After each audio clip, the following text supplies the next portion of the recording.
Olá, bem-vindo ao Conta Corrente. Comer fora de casa pesa cada vez mais no bolso do brasileiro. E os alimentos têm puxado a inflação para cima. Mas apesar dos preços mais altos, o mercado continua aquecido.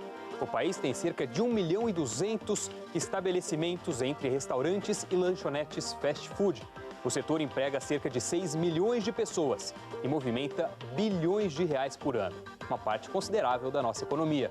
E é esse o tema do Conta Casual.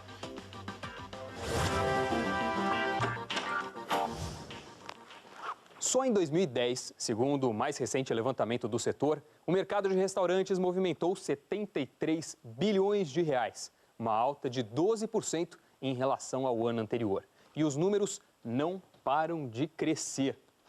Segundo a estimativa do IBGE, o brasileiro gasta 30% da renda com alimentação fora de casa. A expectativa é de que esse percentual passe para 40%. Só no estado de São Paulo, funcionam aproximadamente 140 mil bares e restaurantes. No centro financeiro do país, a cidade de São Paulo, são mais de 55 mil. É a segunda maior em número de restaurantes no mundo, perdendo somente para Nova York. O setor é o maior gerador de empregos da capital paulista, com 780 mil vagas. E para falar um pouco sobre esse mercado que movimenta bilhões de reais, eu converso agora com o sócio fundador da rede de restaurantes Haskell, Roberto Bielavski. Olá, muito bem-vindo ao Prazer, Conta Corrente. Tudo bem? Tudo bem, Doni? Tudo ótimo. Roberto, o preço para comer fora de casa tem subido muito nos últimos anos. A seu ver, isso é aumento de margem ou é repasse de custos de mão de obra e insumos? Quanto diz respeito a cada coisa? Olha, certamente não é aumento de margem. As margens, ao longo desses últimos anos, diminuiu muito. Você teve duas pressões.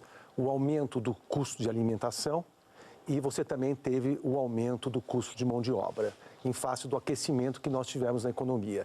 Vocês acompanharam o caso do tomate, e não foi só do tomate, foram muitos e muitos produtos que subiram muito mais do que a inflação. O custo de alimentação é certamente maior do que a alimentação.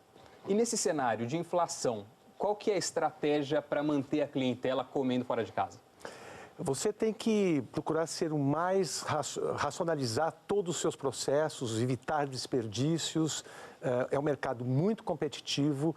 O seu consumidor pode escolher entre milhares de restaurantes ou dezenas de restaurantes próximos onde ele trabalha, onde ele mora. Então, o preço é importante e ninguém vai aumentar preço porque vai perder cliente. O aumento de preço se dá em função da necessidade da sobrevivência do negócio em face dessa inflação. E aí fica, então, por conta do atendimento, tenta atrair a clientela com outros fatores, já que o preço está subindo? As empresas organizadas e o que você vê no Brasil é que mais e mais surgem empresas organizadas, você vê um processo de treinamento, de formação de pessoal, que tem sido uma das fontes que permite que você mantenha a sua mão de obra e, mantendo a sua mão de obra, você consegue manter a sua clientela desde que você pratique um preço justo. Agora, restaurante não é só comida, né? É atendimento e, como você fala, mão de obra também. E esse é um segmento que costuma ter alta rotatividade. Qual que é a sua estratégia no Haskell para reter os talentos e treinar profissionais? Olha, a rotatividade é um problema em toda a economia brasileira hoje, porque nós estamos com o nível de emprego, nós estamos praticamente sem desemprego no Brasil. Nós procuramos fazer um plano de carreira para os nossos funcionários, nossos colaboradores. O funcionário entra como ajudante e nós incentivamos que ele aprenda e possa rapidamente virar um cozinheiro ou virar um garçom e damos todo o suporte para ele. Entretanto, essa rotatividade existe. No nosso caso, é uma rotatividade que gira entre 20% ao ano, 20% a 25% ao ano, mas nós sabemos de empresas do setor que tem 100% ao ano, quer dizer, roda a equipe inteira. 20% é uma conquista, então, né? 20% é uma conquista. Nos últimos 2 anos, face a esse aquecimento, esse índice subiu. Ele chegou a 30%, mas já está caindo gradativamente. Estamos chegando agora novamente a 25% e vamos voltar aos 20%. Qualidade, variedade de produtos e atendimento eficiente. A mistura de ingredientes garante um bom retorno para a rede de restaurantes Haskell. Fundada em 1994, A rede conta com 8 unidades em São Paulo e 3 no Rio de Janeiro, recebendo mais de 180 mil clientes por mês. A empresa pretende crescer 2 dígitos neste ano, uma aposta possível para quem tem filas de espera antes mesmo do meio-dia. As cores dão o tom da cozinha mediterrânea e as massas o acento italiano. Uma combinação que faz sucesso entre paulistas e cariocas há 2 décadas. O Grupo Haskell já tem 11 unidades, 8 em São Paulo e 3 no Rio de Janeiro. A rede de restaurantes recebe 180 mil clientes por mês. O segredo está no bom atendimento e na qualidade dos produtos. Cada unidade tem sua própria cozinha, de onde saem os pratos fresquinhos direto para o salão. A produção das massas é feita de acordo com o movimento e muitas vezes o cliente tem a oportunidade de acompanhar o preparo antes de se servir. O cardápio é rotativo com diferentes opções todos os dias, inclusive de sobremesas com assinaturas exclusivas. E para os amantes de vinho, a casa tem uma carta premiada com mais de 200 rótulos de diversos países. Um serviço que já recebeu reconhecimento de mais de 30 prêmios de gastronomia desde 2005.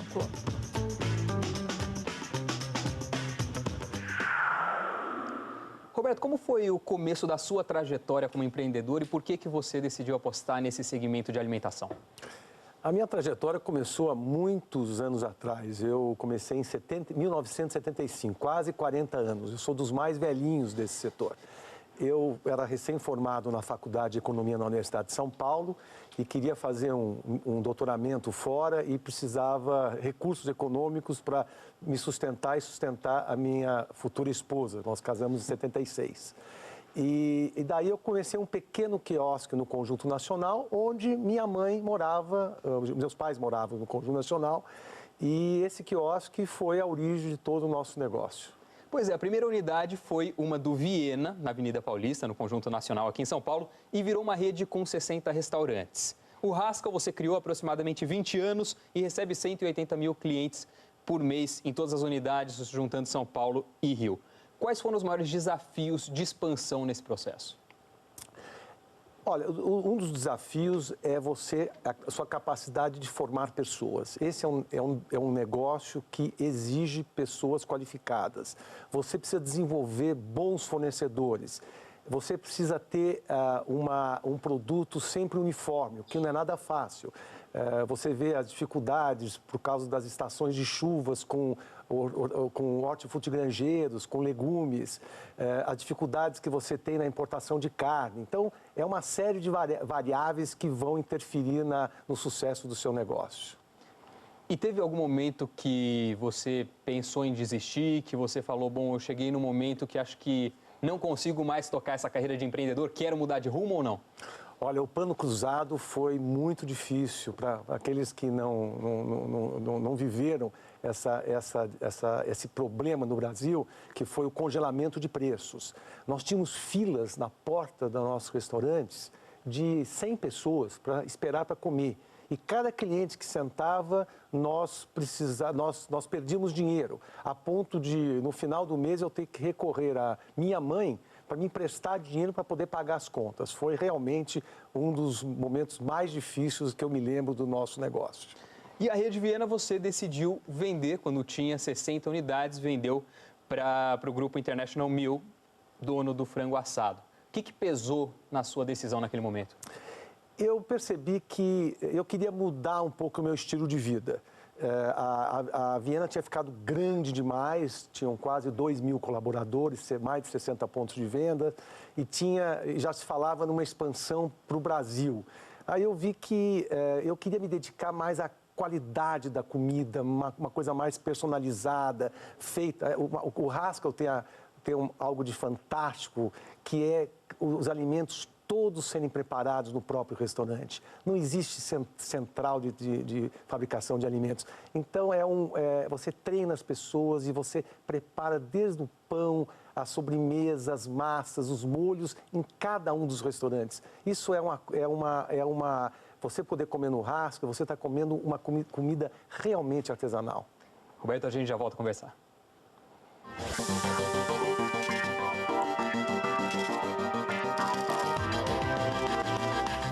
Conta Corrente está de volta e hoje nosso bate-papo é com o sócio fundador da rede de restaurantes Haskell, Roberto Bielavski.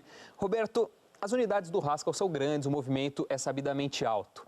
Para a gente ter uma ideia, quais são as quantidades de tomate, azeite, de ingredientes que vocês usam no dia a dia? Nossa, Doni, é muita quantidade. Os volumes são gigantescos, mas o que facilita é o fato de nós não termos uma unidade central.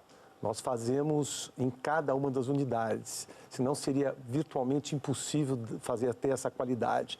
Mas os números agregados, quando você soma a somatória de todos os molhos e a somatória de carne, é gigantesca. Quando teve a crise do tomate, nós ficamos desesperados, porque você não tinha produto, não aparecia o produto, o que aparecia não era de boa qualidade e com preços absurdos. Era mais caro 1 quilo de tomate do que 1 quilo de carne. Mas nós mantivemos os nossos produtos porque faz parte do nosso cardápio. E conseguiu absorver o custo desse tomate?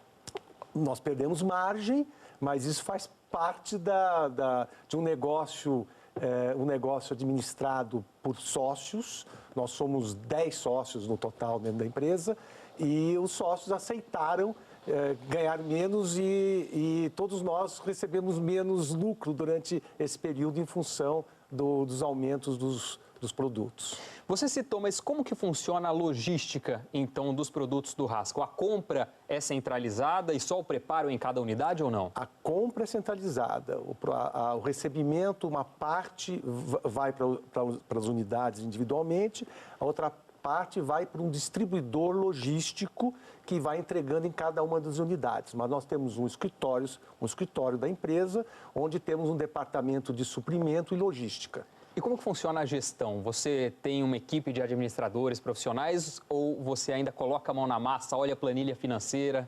Como é que funciona? Nós temos dentro da empresa, como eu lhes falei, somos 10 sócios, 8 são bastante ativos, são os diretores da empresa. Nós temos na empresa um sócio que é o diretor superintendente. Ele que manda e eu obedeço. De vez em quando ele pede minha ajuda, eu dou meus palpites. Principalmente quando nós temos que examinar novos projetos e fazer algumas mudanças, reformas, coisas mais significativas. Mas eu vou diariamente ao escritório e vou diariamente aos restaurantes, que eu acho ainda mais importante. Todos os dias eu almoço em um dos nossos restaurantes. Eu quero ver a comida que está sendo servida para os nossos clientes. A gente pegou algumas dicas da Associação Brasileira de Bares e Restaurantes de São Paulo para quem está pensando em abrir um bar ou restaurante. Olha só. A primeira dica é fazer uma pesquisa junto à prefeitura sobre a lei de zoneamento, que restringe o tipo de estrutura a ser construída no local.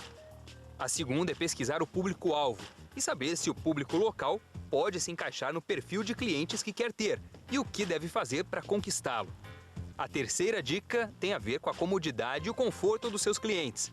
É importante verificar, por exemplo, a facilidade de estacionamento no local. E a quarta e última dica é analisar problemas de barulho em relação à vizinhança. Você não deve, e em alguns lugares nem pode, abrir um bar próximo a um hospital, por exemplo. Roberto, qual é a sua lista de dicas e conselhos para quem está pensando ou tem interesse em abrir um restaurante? Olha, eu podia ficar aqui a noite inteira com você, o dia inteiro com você aqui falando sobre esse assunto. É tão complicado você abrir um negócio, iniciar um negócio, mas você tem que ter alguns focos. Primeiro, você tem que buscar a diferenciação. Você tem que ter um produto especial. Você tem que ter alguma coisa que distinga você dos seus concorrentes. Você tem que ver a localização onde você está, onde você vai estar. Se o teu cliente, o teu preço, você vai ter aquele cliente naquele local que você escolheu. Você precisa ou deveria fazer um plano de negócios e deveria também consultar e discutir o seu projeto com as pessoas que entendem do ramo. Certamente você deverá conhecer alguém que está nesse ramo para entender que negócio é esse, qual é a margem de lucro, quanto tem de trabalho, qual é a perspectiva, para você não se iludir. E muitas vezes as pessoas se iludem. Tanto que o ramo de restaurantes é o que mais abre no mundo, mas também é o que mais fecha no mundo. E qual é, a seu ver, o pecado capital desses empreendedores de restaurante que fecham e entram nessa categoria dos que mais fecham no mundo? É a história do indivíduo que gosta de beber, vai abrir um bar. Na inauguração, ele bebe todo o estoque. O dono do restaurante faz a mesma coisa. Ele gosta de cozinhar, então ele acha que ele vai poder abrir um restaurante. Abrir um restaurante é abrir uma empresa, é ter responsabilidades, é ter projetos. Então, quando você... Lidar com um funcionário, que não é fácil. Olha, o funcionário não é a parte mais difícil. Eu diria para você que a parte mais difícil ainda é o governo. O governo é extremamente complicado. A relação com o governo é uma relação extremamente complicada para qualquer empresário. E depois de quase 30 anos da abertura do primeiro restaurante, do Viena, depois de 20 anos mais ou menos de abertura do Haskell, qual que você acha que é a grande mensagem que fica da sua trajetória como empreendedor?